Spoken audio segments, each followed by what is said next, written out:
Hi everyone, I'm Scott Schneider. This is StereoNiche. Hey, this week I'm going to give you an overview of the room where everything started and where I do all of my videos. And I'm going to give you a little bit of an insight into what's in the back room. So stick around.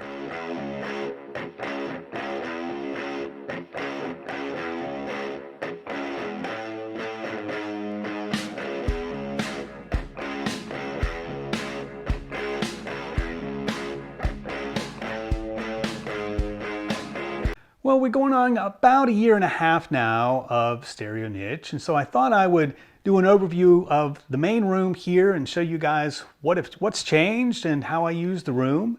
And so on this side, you probably have seen this side more so than anything else, but this is what I call the speaker wall, and I showcase various speakers. Now at the moment, I've already talked about each one of these speakers. These are the iconic JBL Hartsfields, and those are a review I did not long ago. And as a reminder, they're not mine. They are for sale, so I am selling them for the original owner. These are another speaker. These are my reference speaker for high-end speakers. So these are the Pioneer TZ9s, a fantastic speaker. Go see that review if you're interested. This is where my reference system, I don't change things here too often, but I do occasionally. I put in my, my Denon 62L turntable not too long ago, swapped out my Mitsubishi for this one. It's a great table. I just talked about it this past week, as a matter of fact. On my reference system, I use this Pioneer C90 preamp, and I love this preamp. It has great features on it. Mostly what I like about it is that it's got a fantastic phono section, handles MC cartridges as well as MM cartridges, and it's all pretty much configurable here. So I don't need to, to go tweak many things. I can do it all from the preamp, and it just has, all the great features that you would want. I've paired that. Now, originally when I did the channel, I had actually an Emotiva amp in here. And then, I realized that, this is the vintage audio channel, and what am I doing with an Emotiva amp? So I had the amp, so I thought, well, I would use it. But I should have done this from the very beginning, but I have one of my Macintosh amps in here. This is a 2105, and it's a fantastic amp, and it'll be my reference until, I decide maybe I want to put in something else. I recently acquired some Krell amps, so maybe I'll swap in a Krell at some point. But anyway, this has been pretty much my standard for quite some time now. I do use an Elite DVD player as well for CDs, and I do use this Marantz CD player as well. I'm not a big fan of tuners because I just don't have that much in the way of programming that I can reach. But as far as tuners go, this is one of my most favorite tuners of all, and this is the Sansui TU9900. It's just a fantastic tuner. I just wish I had more programming where I could use it, but at some point I'll showcase this one as well. But it sits in here mainly for looks because it's just so cool. So this is and I forgot, I should have pointed out my Macintosh 75 tube amps are in here as well. I don't hook them up that often. I do have to sort of disconnect things and get them in play, but they're here when I do want to hook up some tube amplification. Everything runs through this speaker switcher back here. I've got the amp connected to it, and so that I can connect up to 4 different sets of speakers and run through them, and then I can do those A/B comparisons, very easily. So I very much like this this switch back here. Moving on down, you've seen these are the Pioneers, and these are the cool JBLs. And then on the end here, a bit of a display, a little bit messy here with some CD players, but I've got some turntables, a nice dual here, a Sansui turntable. This is a very cool Kyocera early CD player, and this is a Kyocera tuner as well. So very neat stuff here. Another Marantz CD player, but this is kind of cool. This is an early phase linear CD player, and I actually acquired this from a former coworker of mine who used to work at Phase Linear, and he bought this while he was with the company. It's a front slot loading CD player. It does still work, although the laser probably is, it skips around a little bit, has a hard time reading newer CDs, but really a very cool piece, and I really like this unit. And then on top, a couple of very nice cassette decks. This is a Pioneer. This is the CT93, a stellar cassette deck. And then on the very top, sort of behemoth in the cassette world, this is a Nakamichi 1000 ZXL in the wood cabinet. Just a very cool unit. All right, well, let's talk about what's on this side of the room. And this is what I call my gear wall. And we're going to start off with just a very end cap here. And you know, these are oddities that I put in here, and most of these are headphone amps. But the thing is, I don't listen to headphones. So they're sort of just cool things that I put over here, mainly for look. And sometimes I find some cool stuff that I get from the movies or some other places, and that gets to occupy the top shelf. But before we get to the rest of the rack, and I don't want to trip over these because they would stump my foot here, these are these huge, by any measure, the Krell KRS 200 amps. These are the reference series from Krell, from the very early days of Krell. And I can't find much information. There's no published information from Krell. And I do have the user manual, which is pretty light. But if anyone has any documentation, any schematic or any details, please reach out. I would certainly appreciate that. Again, there's just not a whole lot out there. And if you happen to have anything, I'd love to have it. So what's changed since I started and did my very first review of my room? Well, on the top, some little oddities I put up in here. These are a couple little boom boxes, nothing too dramatic. I've put in this Vector Research receiver. Haven't done a review of it yet, but this is a VR7000. Haven't had a lot of Vector Research. This is really one of the few pieces I've ever run across, and they made some kind of cool stuff. And so looking forward to digging into this a little more and then showcasing that to you guys. The rest of this, most of these units in here this is what I used to call my Sensui section, and that is what most of it is. But what's moved over to this side, this is the Technics SA800, and it's my only Technics model as well. The SA800 came in just under the SA1000, which is the biggest Technics that was ever made. And it's a fantastic unit, just a gorgeous looking piece, and quite cool. So I'm going to move down further. This area mostly has been where I put my Macintosh pieces, but I've swapped in a few things. This is a little Marantz unit that I needed some space on the other side at some point, so I swapped that in. This is a very cool little thing here. This is a little cartridge, head shell and cartridge holder, and you've got these little cases to sort of keep them dust free and keep them safe from other hands and things like that. But nice little display case. At some point, I plan to do a review of cartridges.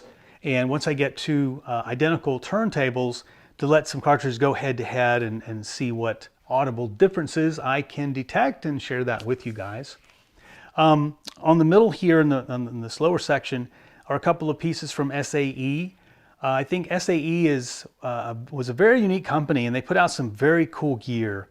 These are the only units I have, a couple of amplifiers here. And so at some point I'll get these in place and I'll do a review of those. And everything else here has been here for a while. Other Macintosh pieces. This one unfortunately has a busted faceplate, and I need to find a new glass plate for that one. But anyway, that's the Macintosh section. In the middle here, this is where I've been typically demonstrating and reviewing other pieces of gear. If they're not speakers, then they'll come over here. If that's a preamp or an amplifier or a receiver, I do that over here because I have some speakers on top set up. These are some Cambridge Model 6 speakers, Cambridge Soundworks Model 6 speakers. And I have them set up so I can easily connect them. I've got my JVC turntable here that I connect just so I can demo things and play them and do the reviews on this side. The other units that are in here, these are all Pioneers, no big change since I set up the room. If you can see this up top here, you can see some wires hanging up here. Probably have seen those in a few prior videos. Those are HDMI cables, and I had set it up. They're run across the attic here onto the other side of the room in the event that I ever want to hook up a projector. And so my intent was to put a box there at some point and just have that flexibility. So that's kind of for future expansion, if you will. And so I was just thinking ahead. Let's see, moving on down. Oh, below that, and these are little bookshelf speakers that I've got set up. Most of these are a couple of sets of Minimus 7s and then a little set of Yamahas. And going on down, it's been mostly my section that I have displayed my Marantz receivers, but I've swapped in a couple of things that are unique here. To me, one of the coolest tube units ever made. I just love the look. This is a Heathkit. It's an AA100.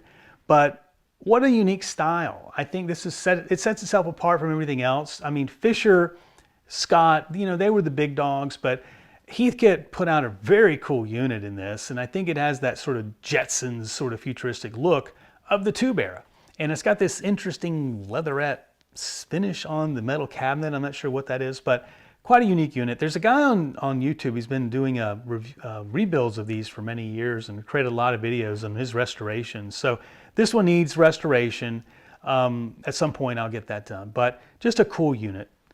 And I've also got a Yamaha in here. I've talked about the Yamaha 1020 that I have, but this is the Yamaha 1040. And as all Yamahas, it's got a very, you know, nice clean look to it. Very Yamaha looking, but very purposeful and just very clean.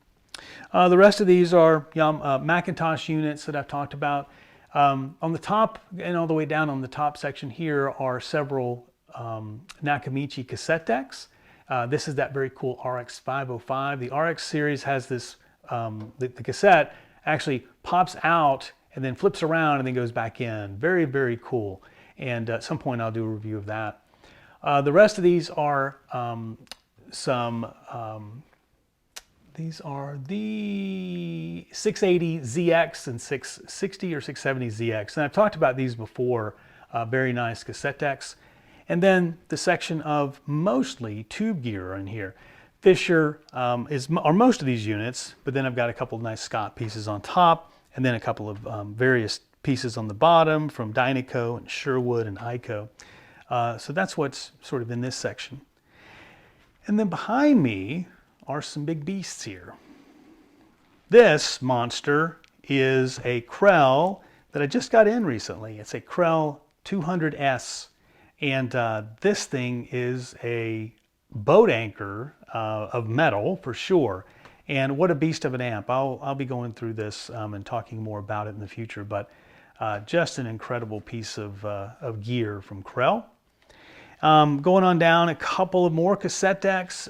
These are both Nakamichi Dragons here, so a couple of dragons, which are very cool. They have that distinctive dragon look. You know, nothing sets them apart more than these angled buttons. That's just the dragon look, and these are exceptionally cool. And on the bottom, an Audio Research VT100. This is a tube amp. And if you recall, I mentioned before that this is set up for 240 volts. So I'm going to have to see about getting this switched over to 120 volts before I can actually use it. So something left to do. But anyway, that's kind of a quick review of the room and what's changed since I started StereoNiche. And so now we'll go to the back room and check things out. So this is a little bit of a preview of what's in the back room. So I'm going to kind of flow through the bottom side. Here's a set of ADS 910s. Need some restoration. I haven't talked about those yet. Some large Fraser speakers, which I've talked about before. Here's some speaker stands. Some ARs. These are some AR3As I've restored 10 years ago or so. And underneath these speaker stands, something I'll showcase at some point is an Eagle amp. That's a pretty rare item there that you haven't seen before. In this box, some AR speaker stand and some other things I've got in here. Moving on up, I call this sort of in my head the AR section because lots of AR speakers in here from 4s to 3s to 3As, 2s. Those are all in this area here. Here's a set of Pioneer HPM. These are 40s. You've seen these before. This is the back side. These are those JBL, the Dale speakers, very cool. Lots of other stuff goes further back here. Some Koss speakers, some JBLs, and some other things back there. Moving on up, some very early Pioneer speakers. Can't quite tell what these are at the moment, what those are. These are some small Advents. And then going up, some speaker stands, some Jansen electrostats, which I'm going to showcase to you guys one day. They used to pair these with the AR1W speakers, and some small AR4s and some other ARs there. I think those are AR6s. So we'll give you more of that in the future. Let me take you to the other side. So here we are in the middle section of my big racks, and I've got a lot of speakers on this side. With the larger speakers, I try to put on the bottom. If they're too big for me just to lift, then I try to place them underneath. This is not the biggest speakers, of course. The really large, like Jensen's and things you guys have seen are in a different area of the building. But in here, I put anything that's sort of lower than this and put underneath, and then anything I can lift goes in the middle. But lots of different stuff in here. I've got several subwoofers. This is one of them. This is a really nice REL that I picked up along the way. I don't typically incorporate them because when I'm sort of trying to do a review of something, adding a sub sort of takes away from just focusing just on the speakers. These are a set of Frasers. I had done a set of them earlier, and I have several sets. This is one of those, a different set. I think this is the 5. Here's some ADS. You guys have seen these, are the 710s. Here's the Klipsch Heresies. You guys have seen these before. And then I have several sets of Bose. I'll at some point do a review. This is an early set here, but I'll do a review of them at some point. They're a very polarizing speaker, if you will. On the bottom down here, lots of different things. I think these are some Pioneers. Yeah, these are some HPM 100s here. Haven't done the 100s yet.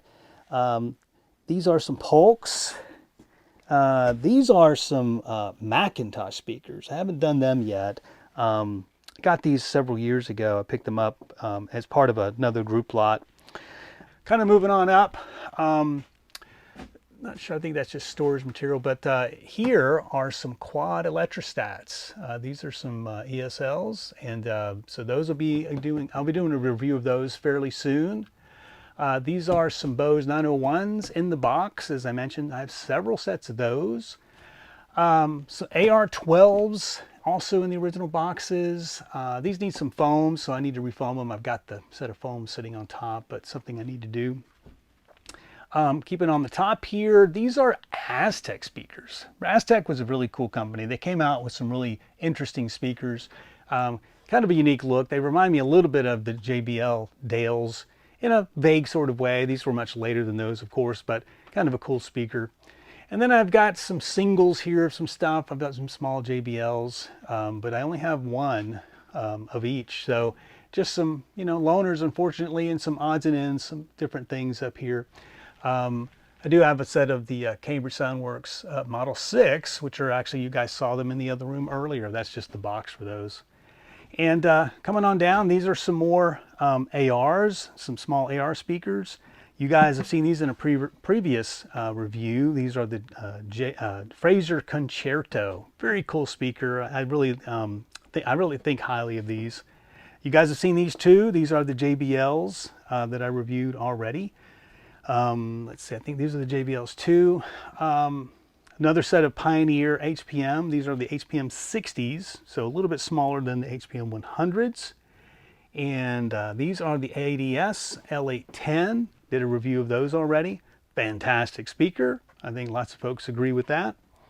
Another set of Bose 901s. These are these are a very early set. I'm not sure which one. When I do a review, I'm not sure which set I'll pick out, but I'll probably set them all up and let you guys see what they look like.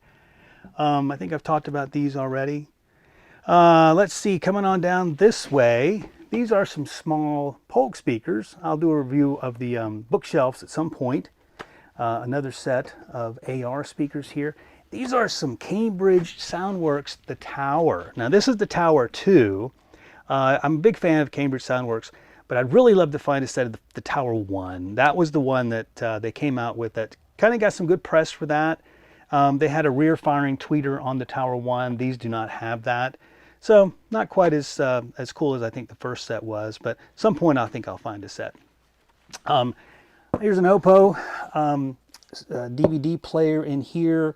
a set of HPM. No, let's see. Are these the HPM? These are CS77s, I think. Speakers here. And look at this huge monster. This is a JBL subwoofer. I'll be dragging this thing out at some point and showing you guys this thing up close, but it's got a massive 15-inch woofer in it. I'm going to pair this up with some JBL L200s that I have, so that'll be a cool review. So stay tuned. All right, starting on this side of this section, this is a set of Cerwin Vegas that I had, and you know, I got these and found out after I got them with a whole bunch of other things, and not just these speakers, but when I got them home, it's never happened before, but I realized they were actually two different speakers. I don't know how that could have happened, but they were mix matched, and they were kind of similar, but they were not the same speaker. So I've never had that happen before. This is a really cool set of speakers. This is the HPM 1500s from Pioneer, extremely rare. And I had planned to do a review of these already, but the sad thing is the mids are blown. So, and the mids are a little bit unique for this. They have a different finish than the regular HPM 150s. So, if anybody has a set of mids, you know, let me know. Really cool set of Electro Voice. These are the Georgian 400s. These are from the 50s era. And I wanted to get these out earlier, but I just haven't had time. But this is from the same era as the Jansen speakers I've done, and those cool JBL Hartsfield. So these are from the 50s, you know, from that era. And I really want to get these out and take a look at them as well. On this section, midsection here, another set of Bose 901s. I've got several sets, and these are in really nice shape. I'll pull these out. They need to be refoamed, which is never fun. 18 drivers in here, not a lot of fun. In this section, when I buy whole collections and things, invariably other stuff comes with it. And so in this situation, I ended up getting a bunch of car audio type things, speakers, some car radios and things like that. Some cool stuff, but not quite the things I typically collect. Here's a subwoofer. And here was also that that Sony Walkman I reviewed not long ago is in this area here. So kind of cool stuff. And let's see, up top here are the rectilinears. I had mentioned I bought these some time ago, and I had planned to do a review of them. However, when I got into them, some of the drivers were not working properly. So I'm still working on them. I need to get back to them and see if the drivers are blown or if it's in the crossover. I just haven't had time to do that, but that's what, but I do have the boxes for them and plan to do that. So something cool in here, and I don't want to let the cat out of the bag yet, but it's an extremely, extremely rare item, and some point I'll bring it out. It's really, really cool, and they didn't make many of them. And if you ever run across them, it's like you might see, you know, the white stag. It's just that rare, and so I'm not gonna talk about it here. Up here is acoustic research. This is a preamp that I got not too long ago in the box. I'll be doing a review of that. It came with that that acoustic research amplifier that we saw in the front room. So now we're into a section. It's a gear section where I put a lot of the gear. Some of this stuff you guys have seen. On the top up here, I typically, because they're lighter, I can put the turntables up here. And so I get my ladder and I can put lighter stuff up here. And that's what, you know, is up here. This is a Philips 677. Here's a Marantz 6300. So that's what gets, you know, further up in the stack here. I've covered this one before. I got this the G4700 at the Hamfest. I did a review of that not too long ago. And then here's a Yamaha tuner, and that tuner came with this set that I showcased not too long ago too. It's very cool. I just didn't have much to talk about on the tuner, so I didn't do that. This is a Pioneer EQ. I love this EQ. It reminds me of the one from Risky Business when he goes in and he just shoves all the things up there, you know, and in that scene with Tom Cruise. It's a really cool EQ. I just don't use EQs all that much. Marantz, this is a quad unit here in the original box. Moving down a little bit, another Marantz. This is a 2500, also in the original box. I've got two of these actually. I've got another one. This is one of the ones that have the scope, and it's a beautiful unit. The other one is currently getting recapped at the moment, so I don't have it here on hand. but I will be doing a review of that. You guys have seen this unit before. This is the Sony V7 here, very cool. This is a Technics 1500 reel-to-reel. Haven't pulled this out yet and let you guys see it. It's a very nice reel-to-reel. And going on down, you guys see some of the spec gear from Pioneer. I haven't talked about it yet. There's also some of the amps from that same series. You know, this is sort of where I put all that. Some of the Krell stuff. These are the preamps that came with those Krell amps you guys saw earlier. Extremely heavy. They don't, you know, they're a little pizza box shape, but they're extremely heavy. It's kind of deceiving. So moving down further, we've got some Macintosh pieces here. This is a nice early tube amp. This is an MR77. This is a preamp here. This is, what is this one? This is the C24. So that's a very nice little tube, not tube, but a nice little solid state preamp. I showed this one time to you guys when I got it at the Hamfest last year. This is the RCA, an RCA tube amp from a theater. So pretty cool. I plan on having this recapped at some point. And then on the bottom here is a gorgeous little Macintosh MC2105, one of my favorite amps. And here's another, this is a Mac tube amp here. This is that amp I used to have out. I think it's the 225. Can't remember off the top of my head which one that is. But that one I'll bring out at some point. I got to get it recapped and worked on, so it needs some work. Let's see, coming up here, you guys saw this not long ago, the Concept 11. I've got a dual turntable here. And this is a Krell CD player, which I plan on doing a review of that. I got to get that out. You guys saw this one. This is the Spectra Acoustics amplifier. Very rare, not a company that was around very long, and kind of cool, kind of an interesting history. And then on the very top, not almost the top, is a Parasound preamp. I just picked this up recently, and so I'll be doing a review of that. And then over here is a Technics turntable, which I can't remember the model of what that is. And then on the very top, if you can see that far up there, are some boxes for some of these other units. That's actually the JBL boombox I talked about, and then I've got a Technics box up there as well. So anyway, that's this section of the room. Some really cool stuff in here, and you know, just what's in the back room for you guys. All right, well, that was a bit of an update on what's changed in my showroom. And if you haven't seen the very first video, it's a bit of an update on what's changed in here, what pieces have sort of moved around. What new pieces have come in here. I've never shown anything in the back room. That was a bit of a inside preview of what's back there. It's only a small portion, actually. There's a whole lot more that I didn't show you than what I did. But there's also some things that are very unique, that are very rare, that I haven't shown you yet, that I'm sort of holding to that point when I think it's right. Some things I'm still working on, some things still need some restoration, but in any case, hope you guys appreciated that. Wanted you to sort of see what's going on, what's the room look like now since things first kicked off a year and a half ago. If you like that video, make sure you hit subscribe. If you don't want to miss that next video, hit that notification. And as always, thank you guys so much for tuning in.